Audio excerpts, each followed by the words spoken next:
I found out I can't handle it all by myself. I needed some help, but people had to overwhelm me to help me. Anyway, I want to officially thank you from the county and the city to help our wonderful people like Leroy. So we appreciate every and any kind of help, and today is going to make a difference for him and a load off his shoulders so he can get seating like everybody, all of his neighbors. So this is good. We sure appreciate all of you coming today. This is great. And so Leroy, tell us the game plan in the field. We're gonna throw stuff on top of the flatbed. Tree branches and stuff. Okay. And best just to go up and down the field. Right, up and down the field. We'll take this area. Okay. A few people on one side, the other side, and we just throw them on. Okay. So when this area is clear, we just make a loop and come back down. I feel so sorry for this guy. It's unreal. He lost his entire business basically. His whole livelihood is gone. And just all of his cows and, you know, and his cropland, the mess that's out here, all the work he has to do to redo the fences and everything, and it's just unreal. Overwhelming, isn't it? Yes, if somebody would have told me this was this bad, I would never believe him. And then there's a picture album in there, and they're looking at it now, and I'm going to look at it. And it's unreal that nature can do this sort of stuff. That's what you do. That's right. You don't have any choice. I couldn't even visualize until you see the pictures how terrible this is.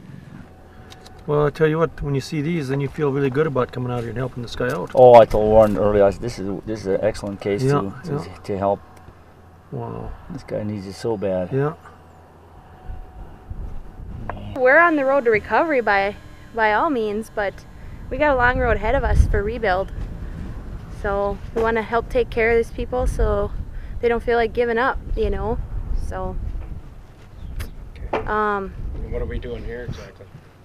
Well, I'm helping her get some of this stuff dried out. The majority of the stuff in there is going to get thrown away, but on a farm you throw everything into a pit. That will never burn like that. So she just wants to lay things out and let it dry out and then put it all in the back of her pickup when we're done. So clean up outbuildings. Well, after looking at the photo album, I could not believe what had happened. You know, we heard he had flooded out, not even thinking or realizing how bad it was. And of all the cases we've done a lot that were so needy, and this is one of our probably best cases for helping, because the guy certainly needs all the help he can get.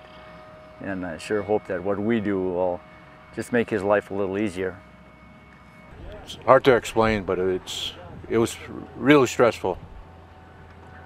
So it's taking the stress off. Good. Okay, I have about 8 people here from Aetna, and we're here to clear pasture land and cropland to assist the farmer to plant more in his field. I guess I never knew what was going to transpire out of it. Originally, I thought we would have enough time to where we could get some funding and maybe bring meals out to those who are volunteering, but I never thought that I would actually be volunteering in the field, so this is great.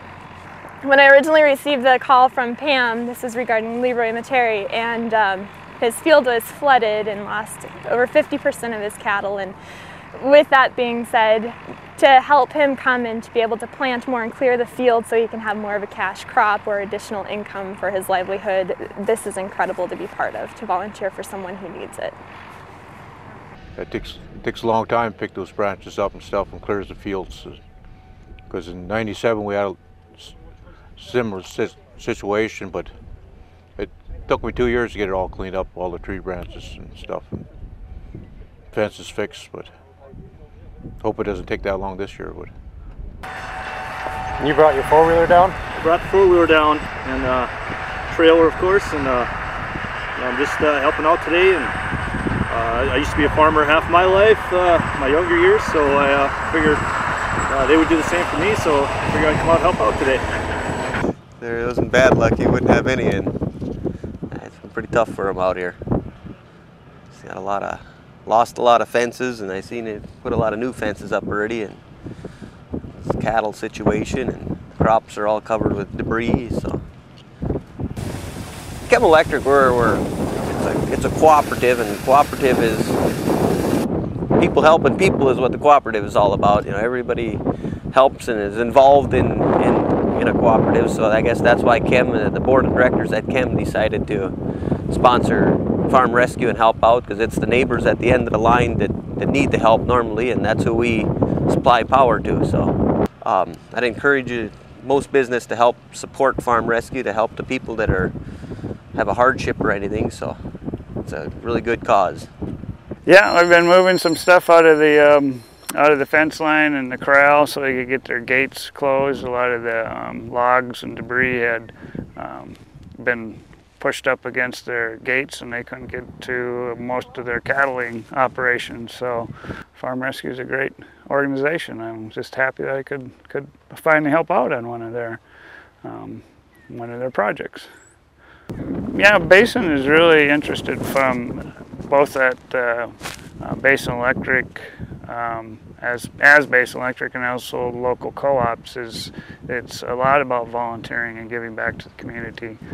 That's why we're in business, is member owners live in a small rural America, and if you go to about any one of their websites, it'll be about volunteering or donating back to the community. So it's hard to say how many thanks you can express. You got to thank everybody for coming out, and remember this the rest of my life.